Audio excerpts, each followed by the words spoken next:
This is a video on how to sleep with SI joint pain. It's one of the most common questions I got on the Stop Hurting Your SI Joint video, which talks about different exercises that might actually be hurting your SI joint. So definitely check that out.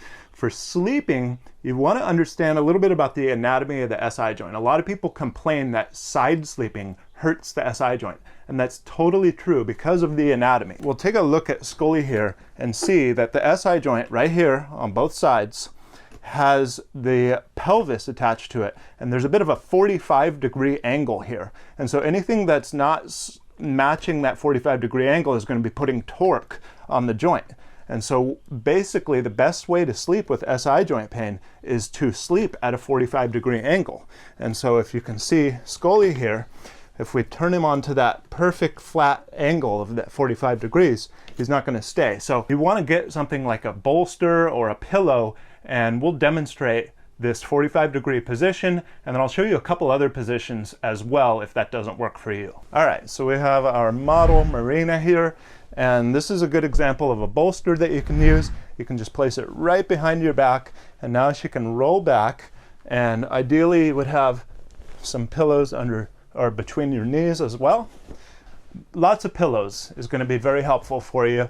If you don't have a wedge like this, you can get creative with other types of pillows in your house, but this is a position where she's actually sleeping on that flat part of her pelvis, and it's not causing any torque on the SI joint. You might want to have a lot of pillows between your knees so that you don't feel like your body's twisting. So is this pretty comfortable for you? Great. Okay. Let's do two more positions. If you don't like this, or you need to sleep on your back or your stomach, I'll show you those right now.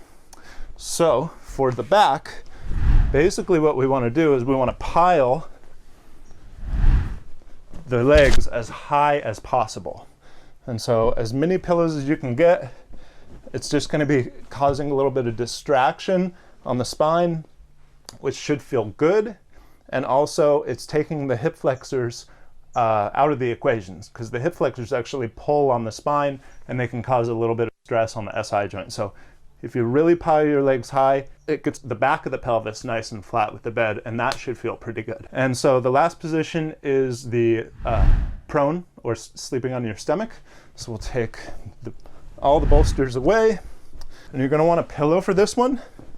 You're going to place that pillow right underneath your low abdomen, and it's just going to kind of push up on the top of the pelvis. You don't want it to be too low or too high, so you got to kind of find, go ahead and lift up a little bit. You got to find that magic spot where the top of the pelvis is just getting pushed up a little bit, and that'll cause a little bit of relief on the lower back muscles and the SI joints, and that'll allow people who like to sleep on their stomach to sleep pretty pain-free and actually get some relief by sleeping through the night. So that's how to sleep with SI joint pain. And if you like the video, feel free to hit a thumbs up and subscribe if you haven't already. Thanks.